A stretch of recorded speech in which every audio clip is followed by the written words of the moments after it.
Coronavirus aux USA, le taux de chômage au plus haut depuis 80 ans, 14,7%. Le plan du président Trump pour relancer l'économie américaine, sujet JT du 17 avril. La pandémie de nouveau coronavirus continue de faire des ravages sur l'emploi aux États-Unis, avec près de 3 millions de nouveaux inscrits au chômage en une seule semaine, ce qui devrait conforter l'administration Trump dans sa volonté de redémarrer rapidement l'économie. Le nombre de nouvelles personnes ayant demandé des allocations chômage, la semaine dernière reste élevé même s'il est en baisse, par rapport à la semaine précédente. Nous allons reconstruire notre économie pour qu'elle soit plus grande que jamais, a assuré jeudi Donald Trump sur Fox Business Network. Au total, près de 36,5 millions de personnes ont pointé au chômage depuis l'arrêt brutal de l'économie mi-mars en raison des mesures draconiennes, confinement de la population, fermeture des magasins non essentiels, des restaurants, restriction du transport aérien, pour endiguer la progression du virus dans le pays. Degré à lire aussi, coronavirus aux États-Unis, les hôpitaux licencient, car la pandémie rapporte moins à New York, Wall Street, prenant une nouvelle fois, la mesure du choc économique, a démarré la séance dans le rouge jeudi. Le confinement était nécessaire, mais il est désormais temps d'y mettre fin, a estimé le président républicain, qui vise un deuxième mandat en novembre. Nous devons retourner au travail. Nous devons ramener notre pays là, où il était avant la crise, a-t-il insisté citant la bonne santé de l'économie, avant que le pays ne soit artificiellement fermé. Environ la moitié des États américains ont commencé le processus de déconfinement. Degré à lire aussi, toutes les infos sur le coronavirus, ils doivent rouvrir quand ils peuvent, quand ils veulent, a martelé le président faisant fi des mises en garde de certains experts contre un déconfinement prématuré. Les États-Unis sont le pays le plus touché par la pandémie en termes de bilan humain. La pandémie de coronavirus y a affecté plus de 1,391 million de personnes et fait plus de 84 100 morts, selon le dernier bilan de l'université Johns Hopkins qui fait référence. Malgré tout, nous nous en sortons incroyablement bien, compte tenu du fait que nous avions la plus grande économie de l'histoire, a estimé l'hôte de la Maison-Blanche. Un de ses conseillers économiques, Kevin Hassett, a, lui, relativisé les chiffres sur les demandes d'allocation chômage. Le fait que nous soyons sous la barre des 3 millions, 2,98, suggère que le retournement de l'économie commence et que cela commence à apparaître dans les données. Au cours du mois d'avril, qui était le premier à refléter l'ampleur de la crise sur la première économie mondiale, 20,5 millions d'emplois ont été détruits, du jamais vu en si peu de temps. Le taux de chômage s'est hissé à 14,7%, son niveau le plus haut depuis 80 ans. En février, il était à son plus bas niveau en 50 ans, 3,5%. Ce taux catastrophique n'est pas une surprise, a commenté le secrétaire américain au Trésor Steven Mnuchin mercredi soir. Lorsqu'on ferme littéralement l'économie, on crée un chômage de masse. Lorsqu'on ouvrira l'économie, on retrouvera ses emplois, a-t-il estimé sur Fox News. Donald Trump a estimé que le troisième trimestre serait un trimestre de transition avant une accélération de la reprise au dernier trimestre, et surtout l'an prochain. À l'approche des élections de novembre, il assure même que 2021 sera la meilleure année pour l'économie que nous ayons jamais eue, grâce aux mesures de relance.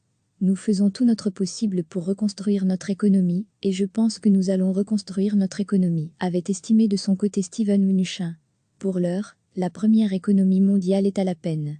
Le produit intérieur brut, PIB, des États-Unis a reculé de 4,8% au premier trimestre, la baisse la plus importante depuis le quatrième trimestre 2008, époque où les États-Unis s'enfonçaient dans la grande récession. La chute devrait être sans précédent au deuxième trimestre, de 30% et 40% selon les économistes. Le président de la Banque centrale américaine Jerome Powell a lui-même mis en garde contre les dommages potentiellement durables de la pandémie sur l'économie. Un soutien budgétaire supplémentaire pourrait être coûteux, mais il en vaut la peine s'il permet d'éviter des dommages économiques à long terme et nous permet d'avoir une reprise plus forte, a-t-il en outre-estimé. À ce jour, le Congrès a fourni quelques 2 900 milliards de dollars de soutien budgétaire aux ménages, aux entreprises, aux prestataires de soins de santé, ainsi qu'aux États et collectivités locales, soit environ 14% du produit intérieur brut. Selon M. Powell, la pleine reprise pourrait prendre plus de temps que prévu. Recevez chaque matin l'essentiel de l'actualité.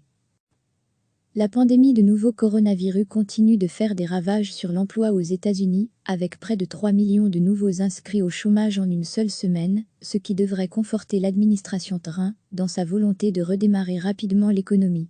Le nombre de nouvelles personnes ayant demandé des allocations chômage, la semaine dernière reste élevé même s'il est en baisse, par rapport à la semaine précédente. Nous allons reconstruire notre économie pour qu'elle soit plus grande que jamais, a assuré jeudi Donald Trump sur Fox Business Network. Au total, près de 36,5 millions de personnes ont pointé au chômage depuis l'arrêt brutal de l'économie mi-mars en raison des mesures draconiennes, confinement de la population, fermeture des magasins non essentiels, des restaurants, restriction du transport aérien, pour endiguer la progression du virus dans le pays. Degré à lire aussi, coronavirus aux États-Unis, les hôpitaux licencient, car la pandémie rapporte moins à New York, Wall Street, prenant une nouvelle fois la mesure du choc économique, a démarré la séance dans le rouge jeudi. Le confinement était nécessaire, mais il est désormais temps d'y mettre fin, a estimé le président républicain, qui vise un deuxième mandat en novembre. Nous devons retourner au travail. Nous devons ramener notre pays là où il était avant la crise, a-t-il insisté citant la bonne santé de l'économie, avant que le pays ne soit artificiellement fermé. Environ la moitié des États américains ont commencé le processus de déconfinement.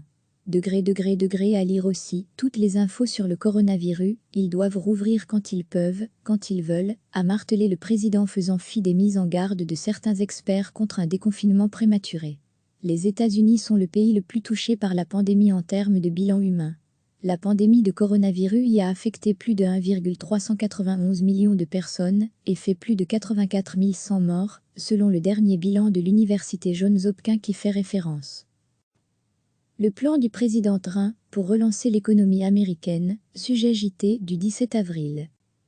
Malgré tout, nous nous en sortons incroyablement bien, compte tenu du fait que nous avions la plus grande économie de l'histoire, a estimé l'hôte de la Maison-Blanche. Un de ses conseillers économiques, Kevin Hassett, a, lui, relativisé les chiffres sur les demandes d'allocation chômage. Le fait que nous soyons sous la barre des 3 millions, 2,98, suggère que le retournement de l'économie commence et que cela commence à apparaître dans les données. Au cours du mois d'avril, qui était le premier à refléter l'ampleur de la crise sur la première économie mondiale, 20,5 millions d'emplois ont été détruits, du jamais vu en si peu de temps. Le taux de chômage s'est hissé à 14,7%, son niveau le plus haut depuis 80 ans. En février, il était à son plus bas niveau en 50 ans, 3,5%. Ce taux catastrophique n'est pas une surprise, a commenté le secrétaire américain au Trésor Steven Mnuchin mercredi soir. Lorsqu'on ferme littéralement l'économie, on crée un chômage de masse. Lorsqu'on ouvrira l'économie, on retrouvera ses emplois, a-t-il estimé sur Fox News. Donald Trump a estimé que le troisième trimestre serait un trimestre de transition avant une accélération de la reprise au dernier trimestre, et surtout l'an prochain. À l'approche des élections de novembre, il assure même que 2021 sera la meilleure année pour l'économie que nous ayons jamais eue, grâce aux mesures de relance. Nous faisons tout notre possible pour reconstruire notre économie, et je pense que nous allons reconstruire notre économie, avait estimé de son côté Steven Mnuchin. Pour l'heure, la première économie mondiale est à la peine. Le produit intérieur brut, PIB, des États-Unis a reculé de 4,8% au premier trimestre, la baisse la plus importante depuis le quatrième trimestre 2008, époque où les États-Unis s'enfonçaient dans la grande récession. La chute devrait être sans précédent au deuxième trimestre, de 30% et 40% selon les économistes. Le président de la Banque centrale américaine Jerome Powell a lui-même mis en garde contre les dommages potentiellement durables de la pandémie sur l'économie. Un soutien budgétaire supplémentaire pourrait être coûteux, mais il en vaut la peine s'il permet d'éviter des dommages économiques à long terme et nous permet d'avoir une reprise plus forte, a-t-il en outre-estimé. À ce jour, le Congrès a fourni quelques 2 900 milliards de dollars de soutien budgétaire aux ménages, aux entreprises, aux prestataires de soins de santé, ainsi qu'aux États et collectivités locales, soit environ 14% du produit intérieur brut. Selon M. Powell, la pleine reprise pourrait prendre plus de temps que prévu. Le nombre de morts aux États-Unis est dramatique, comme on le voit dans ce sujet JT du 09 mai. Cliquez sur s'abonner pour recevoir les dernières nouvelles.